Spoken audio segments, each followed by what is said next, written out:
เต่าเทิงหยวนวิลล่ายิวโฮลี่เทมเพิลรูปลักษณ์ของอาคารเซตทิงพาวิเลียนและ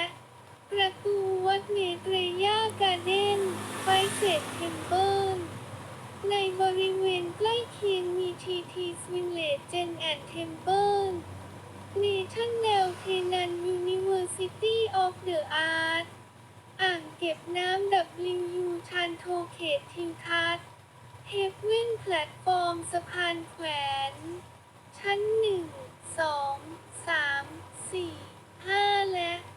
ชั้นใต้ดินและห้องครัวห้องรับประทานอาหารไฟเศษวัดกำลังก่อสร้างปลุกเสกพระมหาโพธิสัตว์5 พระองค์ เสร็จและเริ่มใช้เมื่อพ.ศ. ศาลา 2552 เพื่อพัฒนาขอบเขตความจริงวัดต่างประเทศ ภาพถ่ายการรณรงค์ของสังคมเต่า เพื่อเยี่ยมชมและเชื่อมโยง กิจกรรมเฉลิมฉลองมิตรภาพ เว็บไซต์สำคัญ เพื่อมองไปข้างหน้า สังคมเต่าโดยสังเขป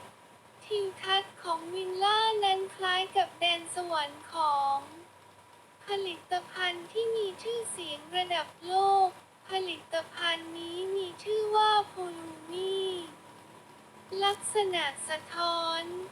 ยิวโฮลี่เทมเพิลนั้นถูกกฎหมายเพื่อใช้สำหรับการสร้างทำให้อาคารมีความงดงามมาก ลักษณะอาคารเป็นแบบพระราชวังจีนโบราณ ออกแบบโดยสมาชิกเต๋ามีความจริงใจเป็นศูนย์กลางในการสร้าง ศาลาแซดทิงสวนเมตเรยา สร้างขึ้นโดยการบริจาคของ ประตูแห่งความจริงอันยิ่งใหญ่ของสมาชิกเต๋าฟิลิปปินส์เต๋าและสังคมเต๋าแห่งการเลือกปราชญ์ลักษณะบานประตูพระวิหารและโครงคู่ ความคาดหมาย แดนศักดิ์สิทธิ์และถิ่นนักปราชญ์ ปราชญ์ 3,600 คนนักปราชญ์ 48,000 คนอยู่ที่นี่ พระโพธิสัตว์ผู้ยิ่งใหญ่5 องค์ที่ถวายโดยไฟเศษเท